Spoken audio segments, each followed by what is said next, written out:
Assalamualaikum warahmatullahi wabarakatuh. Alhamdulillahirabbil alamin wa bihi nasta'inu ala umuri dunya waddin. Alhamdulillahilladzi an'ama alaina bi ni'matil imani wal islam. Walhamdulillahilladzi hadana li hadza wa ma kunna linahtadiya laula an hadanallah.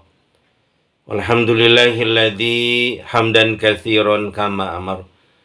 Asyhadu an la ilaha illallah wahdahu la syarikalah wa asyhadu anna Muhammadan abduhu wa rasuluhu la nabiyya ba'dah.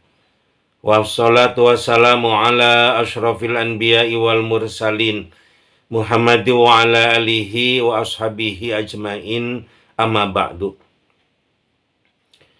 Para pendengar dimanapun berada, pada kesempatan ini Buya akan memberikan solusi berkenaan dengan situasi suasana keadaan desa-desa terpencil yang kalau kita perhatikan bagaimana keadaan kondisinya daerah terpencil itu dapat dikatakan sangat lemah, baik di bidang ekonominya, baik di bidang pendidikannya, terutama juga di bidang keagamaannya, di bidang budayanya, seni, dan lain-lain.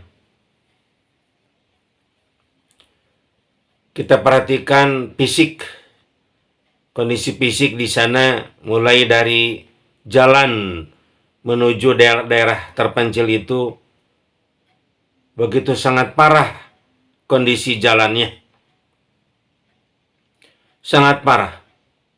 Ya sudah kecil jalannya, bolong-bolong, bukan bolong-bolong lagi, rusaknya bukan main. Kanan kirinya jurang dan juga sering terjadi longsor dan dibiarkan begitu saja, seperti tidak punya pemimpin, seperti tidak punya penguasa, baik dari atas maupun sampai paling bawah. Masuk ke daerahnya, kondisi rumah mereka itu dapat dikatakan bukan tidak layak, tetapi istilahnya itu ya sudah kecil-kecil. Kemudian juga panggung hampir roboh. Juga ada yang seperti gubuk dan sebagainya. Dan juga kalau kita perhatikan berkenaan dengan penghuninya, hampir semuanya eksodus. Usia-usia yang istilahnya itu pas usia kerja, usia produktif. Hampir semuanya eksodus berangkat merantau ke kota-kota. Yang tinggal di sana hanyalah anak-anak dan manula, baik dari ibu-ibu ataupun bapak-bapaknya. Bahkan orang-orang setengah baya, terutama laki-laki juga perempuan, banyak yang tidak ada di tempat. Kondisi ini kalau dibiarkan terus, ya, tidak menutup kemungkinan bahwa suatu desa itu bisa punah, bisa lenyap. Terlebih lagi sering terjadi banjir bandang dari atas sana, di mana gunung-gunung, hutan-hutan di atas sana sudah dihabisi, dirusak oleh orang-orang the have yang tidak bertanggung jawab. Orang-orang kaya yang tidak bertanggung jawab, yang diizinkan oleh para pengurus penguasa yang haus dengan uang dan sogokan. Nah, pada kesempatan yang berbahagia ini, perkenankan Buya memberikan solusi agar kondisi desa itu makin maju, bahkan bisa mandiri, di mana para penghuni yang usia produktif tidak usah meninggalkan desa itu. Baik, solusi yang pertama menurut pandangan Buya, ini adalah faktor pemimpin. Pemimpin yang tidak becus, pemimpin yang hanya ingin disebut pemimpin tetapi tukcing, dibentuk cicing kata bahasa Sunda. Diam diri, tidak ada karyanya. Pemimpin hanya sebatas status. Tentu saja dalam hal ini dimulai dari cara memilih pemimpin desa terpencil tersebut. Buya sangat menganjurkan. Wa amruhum syura bainahum. Tertera di dalam surat Asy-Syura. Bagaimana memilih seorang pemimpin itu dengan cara musyawarah. Bukan dengan cara coblos gambar. Itu sudah usang. Sesuatu yang entah dari mana, entah barantah datangnya itu.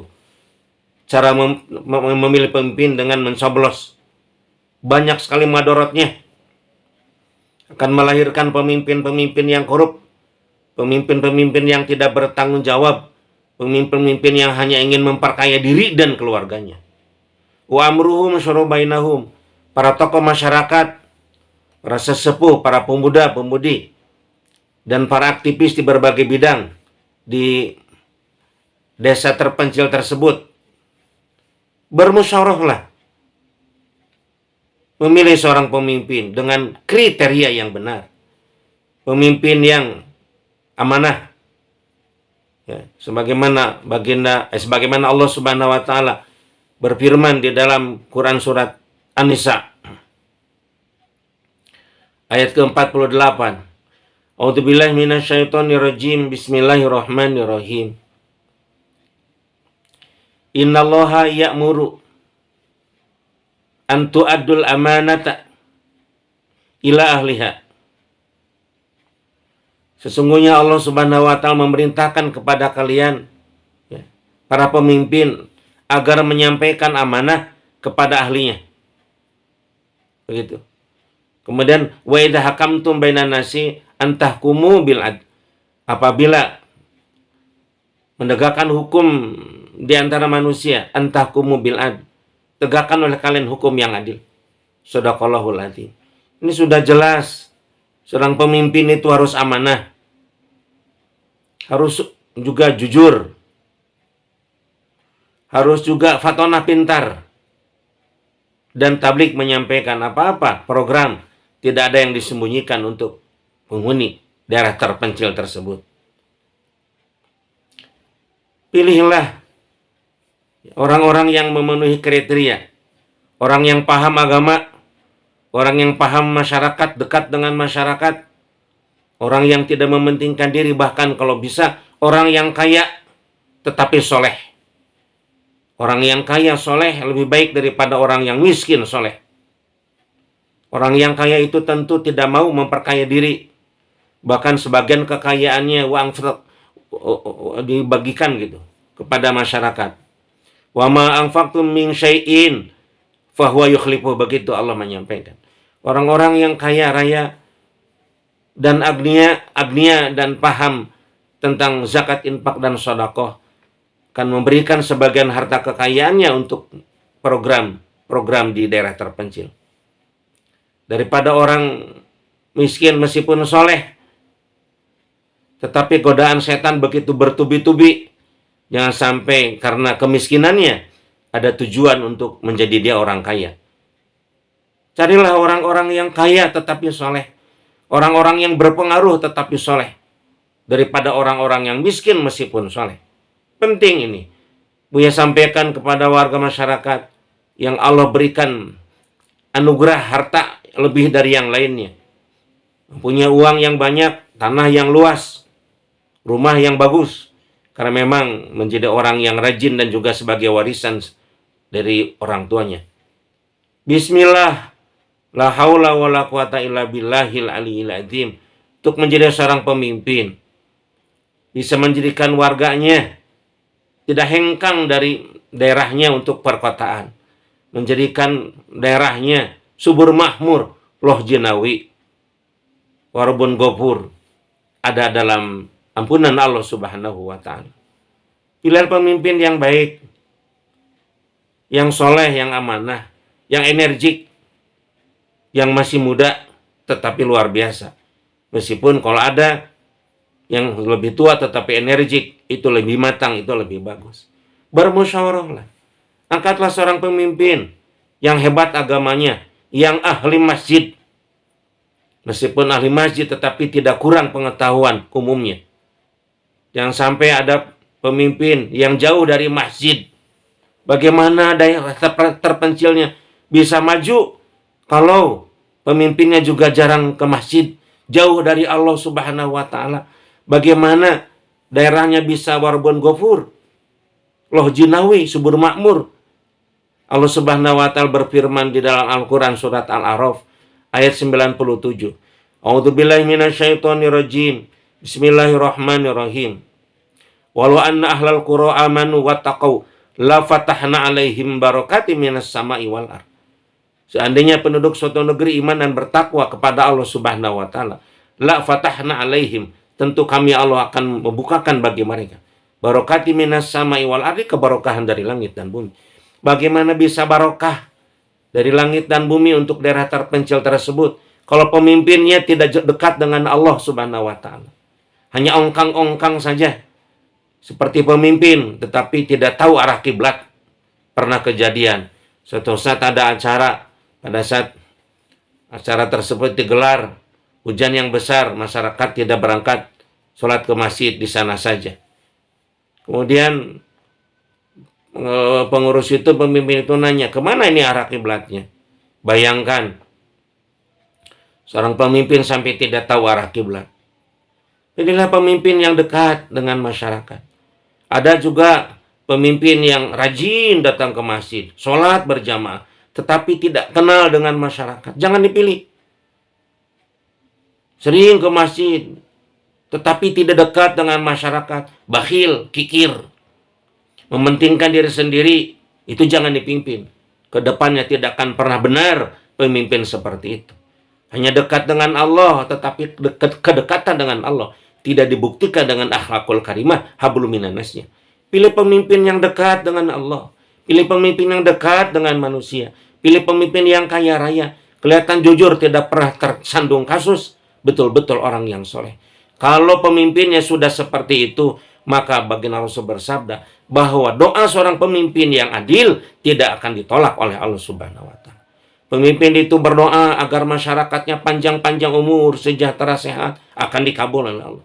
Pemimpin itu berdoa agar seluruh, istilahnya itu prospek kehidupan, ya, istilahnya itu bagaimana apa-apa yang ada yang bisa digali daripada alam desa terpencil itu, maka Allah kabulkan. Jadi yang pertama adalah pemimpin dulu. Pilih dengan baik, pilih dengan benar. Semuanya harus punya tanggung jawab. Jangan sampai memikirkan diri sendiri, anak-anaknya sekolah di luar, tetapi daerah tidak diurus. Baik. Yang kedua, bagaimana kalau sudah dipilih pemimpin yang adil? Maka pemimpin itu tentu memilih pembantu-pembantunya. Gak usah dipilih lagi.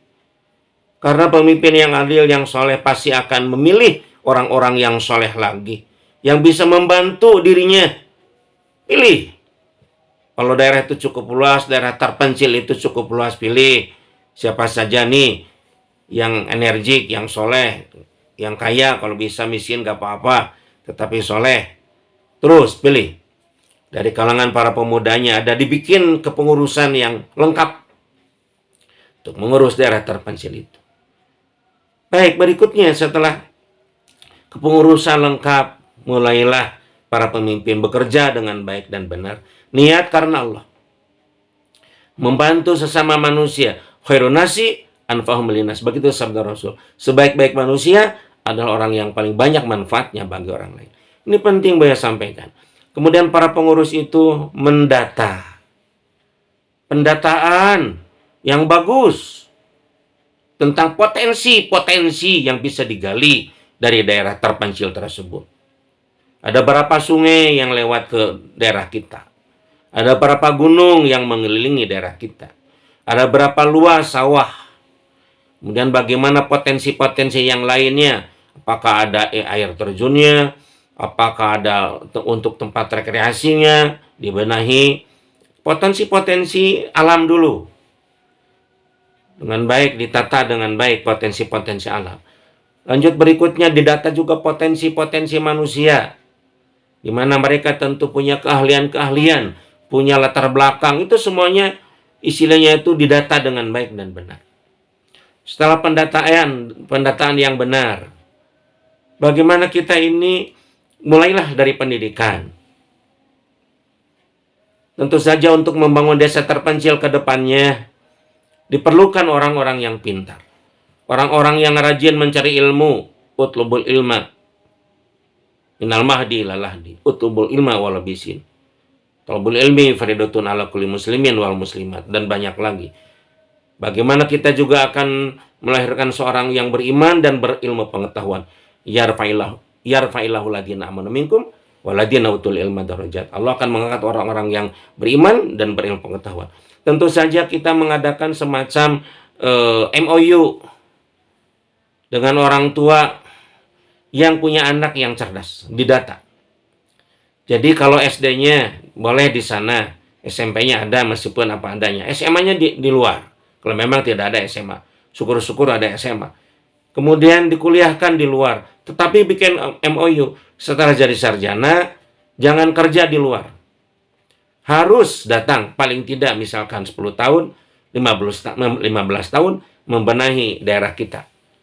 Disekolahkan di berbagai pendidikan, jurusan pertaniannya, jurusan perkebunannya, jurusan arsiteknya, penataan tata ruang, jurusan sipil, jurusan keagamaan, supaya banyak nanti para ustadz yang hadir di daerah terpencil kita, dan berbagai jurusan yang penting untuk menata kota kita, ada apa itu, daerah terpencil kita, jurusan perlistrikan gitu.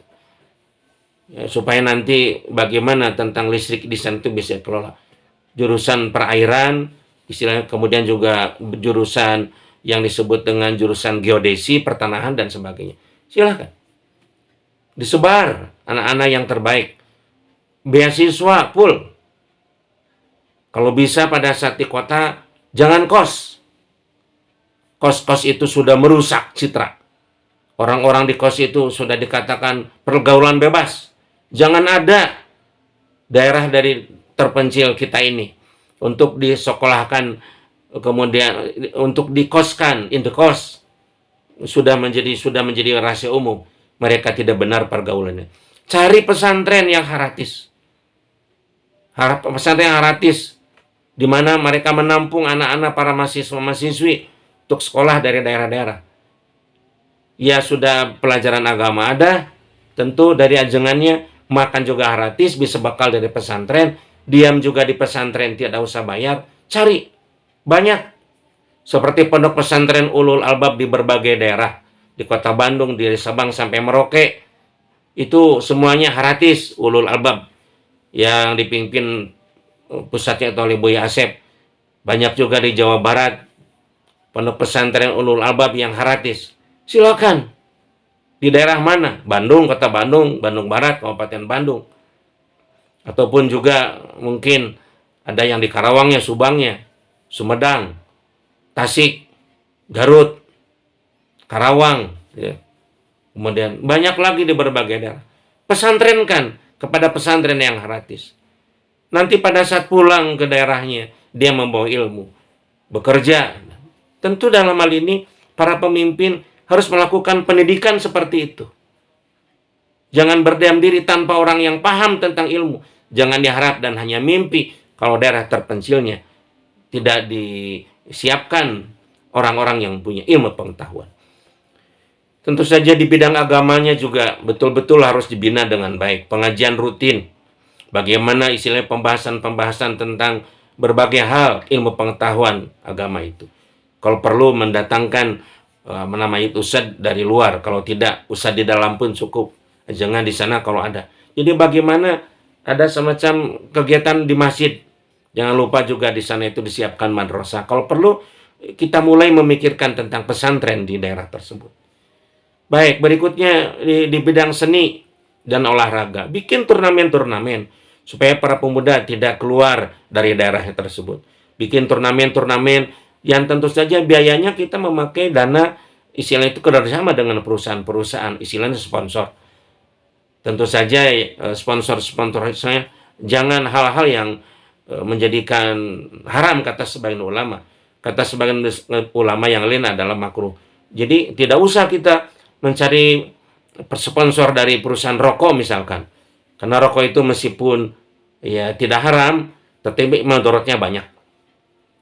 Mengganggu kesehatan.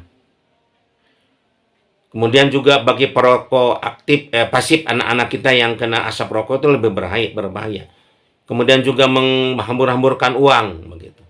Perlu juga para perokok tahu sedikit di sini bahwa pengusaha rokok itu kebanyakan orang-orang non-muslim. Tentu kalau kita merokok dengan banyak itu istilahnya sudah barang tentu secara tidak langsung ya ini adalah menyumbang pada pengusaha-pengusaha non-muslim yang lebih kaya lagi. Yang pernah datang ke suatu kota itu hampir 10% kota itu pabrik rokok yang besar karena memang disumbang oleh warganya yang memang banyak yang merokok.